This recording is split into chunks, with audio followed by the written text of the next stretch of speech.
चांद की तरफ बढ़ चला भारत का चंद्रयान-3, लेकिन एक अनजाने डर ने बढ़ा दी इसरो की धड़कनें। अगर किसी कारण से हो गई मिशन पर ये एक गलती, तो चांद के बजाय वापस धरती पर लौट आएगा चंद्रयान-3।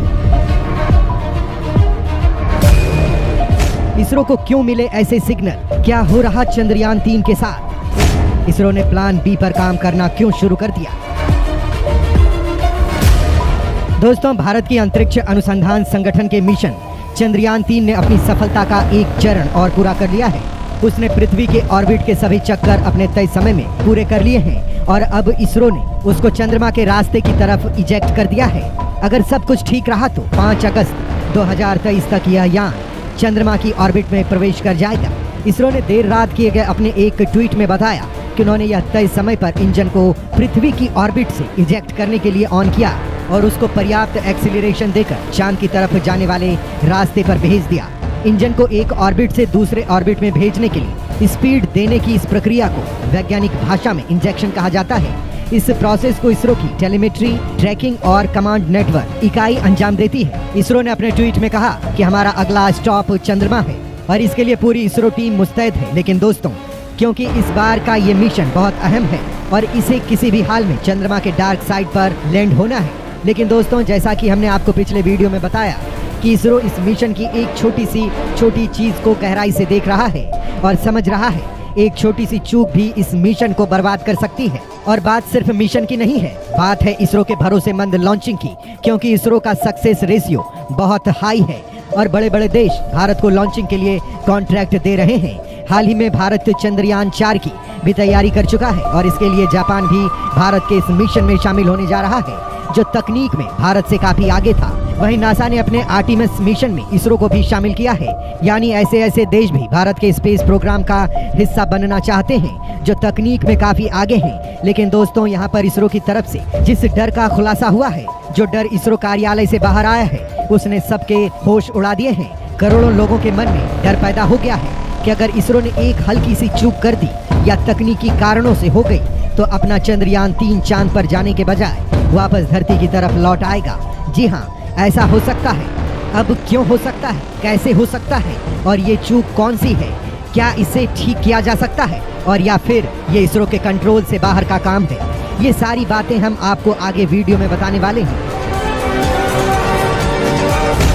ये एक गलती कर देगी सारा खेल खत्म। वापस धरती पर लौट आएगा चंद्रयान-3। दोस्तों, हम सभी चाहते हैं कि ऐसा ना हो, लेकिन वैज्ञानिक मिशन को लेकर हर एक चीज पर गौर कर रहे हैं और ये इसरो ने खुलासा किया है कि ये एक गलती, फिर चाहे वो किसी भी कारण से हो या फिर वो गलती हुई, तो अपना चंद्रयान-3 वापस धरती की तरफ आना शुरू हो जाएगा, यानी भ्रमित हो जाएगा।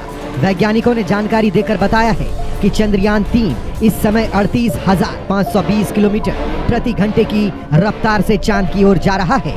इसरो के वैज्ञानिक अब हर दिन इसकी गति थोड़ी धीमा करेंगे, क्योंकि जिस समय यह चांद के नजदीक पहुंचेगा, यानी उसकी सतह से करीब 11,000 किलोमीटर दूर, वहां पर पृथ्वी का गुरुत्वाकर्षण 0 होगा, चांद का भी करीब 0 होगा। इसे L1 पॉइंट कहते हैं। चंद्रमा की ग्रेविटी पृथ्वी की ग्रेविटी से 6 गुना कम है, इसलिए चंद्रयान-3 की गति भी कम करनी पड़ेगी, नहीं तो वह चंद्रमा के ऑर्बिट को पकड़ नहीं पाएगा।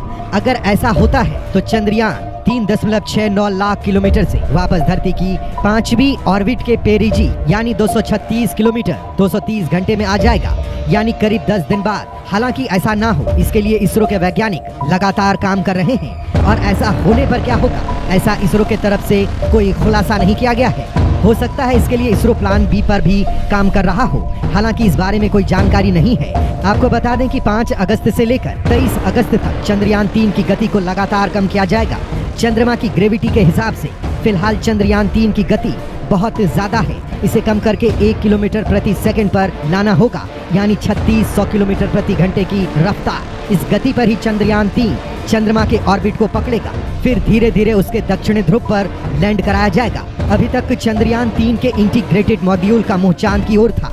जल्द ही इसे घुमाया जाएगा ताकि डी ऑर्बिटिंग या डी बूस्टिंग करते समय चंद्रयान-3 को दिक्कत ना हो। डी ऑर्बिटिंग यानी जिस दिशा में चंद्रयान-3 चक्कर लगा रहा था, उसके विपरीत दिशा में घूमना। डी बूस्टिंग यानी गति को कम करना। इसी तरह चंद्रयान-3 की गति कम करके दक्षिणी ध्रुव के पास इसके लैंडर को उतारा जाएगा। लैंडर में लगे हैं ऐसे यंत्र जो खुद कराएंगे लैंडिंग। माना जा रहा है कि 10.3 किलोमीटर प्रति सेकंड की गति को बढ़ाकर करीब 11 किलोमीटर प्रति सेकंड किया जाएगा, यानी करीब 40,000 किलोमीटर प्रति घंटा। औसत देखें तो 1.2 लाख किलोमीटर जाने में से करीब 51 घंटे लगेंगे। पृथ्वी और चंद्रमा के बीच औसत दूरी 3.84 लाख किलोमीटर है, लेकिन यह 3.6 लाख किलोमीटर से 4 लाख किलोमीटर के बीच बदलती रहती है, क्योंकि चंद्रमा से पृथ्वी की दूरी घटती बढ़ती रहती है। चंद्रयान 3 के लैंडर में laser and RF based altimeters, laser Doppler velocity meter लगे हैं। ये इसके इंजन को यानी आगे बढ़ाने या फिर डी एक्सीलरेट मतलब गति धीमा करने में मदद करेंगे। ऑन बोर्ड कंप्यूटर यह तय करेगा कि कौन सा इंजन किस समय कितनी देर के लिए ऑन किया जाएगा, यान किस दिशा में जाएगा। लैंडिंग की जगह चंद्रयान 2 के ऑर्बिट ने फिक्स कर दी है। लैंडिंग के समय धीरे धीरे थ्रॉटल कम करेंगे। 1 या 2 किलोमीटर की ऊंचाई पर आने के बाद करीब 15 किलोमीटर प्रति सेकंड की गति से नीचे उतरेगा। लैंडर के पैर 3 किलोमीटर प्रति सेकंड को बर्दाश्त कर लेंगे। इंजन से निकलने वाले धूल से बचने के लिए ऐसा किया जाएगा।